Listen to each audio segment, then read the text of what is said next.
And that's why I'm so encouraged by the same thing that we've seen with young men, this attack on masculinity necessitating the rise of voices to inspire manhood like Jordan Peterson. I mean, look how much he's resonating with teenage boys. You're watching that same emergence of soft yet strong female voices encouraging this next generation of young women. I certainly would count you as one of those people. But even from unlikely places, Chloe Cole, I just had on my live stream a few days ago, perhaps the most courageous woman of our generation, sharing her authentic story of detransitioning. I just had a beautiful young woman named Nala on my live stream last week, who everybody is speaking about on the internet right now because as a top 0.01% OnlyFans creator, a few months ago went very viral on the Whatever podcast talking about promiscuity and cheating and how that's really joyful to her life. She was baptized just a few months ago, and as of literally a week ago, deleted her entire OnlyFans platform, making millions of dollars a month, deleted thousands of illicit photos of herself off the internet,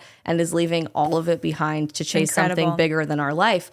The transformation stories that are happening right now are real, and they're so attractive to people, which is why I think they're going viral all over the internet, because it's this voice of truth, this voice of goodness and beauty in our really messed up attack on all fronts society, especially for young women, that I have no reason to not believe there will be more of those in the next few years. I mean, George Janko was kind of like this rowdy, red pillish, UFC. I mean, he was not like your Christian stand-up man persona. And now he's going around talking about faith and baptism and he's purity. Radically changed his entire platform to literally tens of millions of people every day, just talking about the beauty of his faith. And so more than anything else, that's what I'm really encouraged and inspired by. I wrote my book largely on the political front, but what I'm seeing more than anything else in America right now is a revival for belief in something bigger than the emptiness of this world. We have completely subjective morality. We have all these competing interests going on in the world right now, with my truth being different from your truth.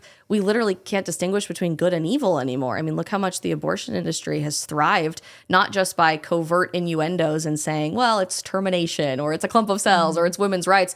We're doing shout your abortion campaigns, and people on TikTok are holding abortion showers to celebrate the fact that they ended their child's life. They're very open and honest about this because evil has been allowed to thrive.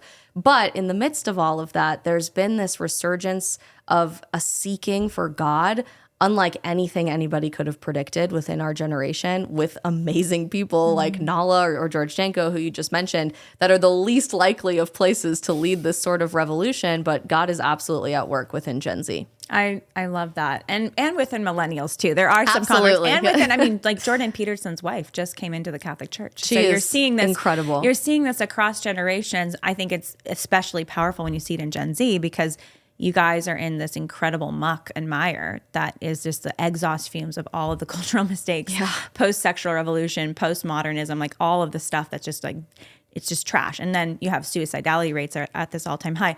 What is the result? What is the impact of a whole generation, considering, not a whole, but it's like 1/3 of teenage girls, I think during COVID, considering suicide?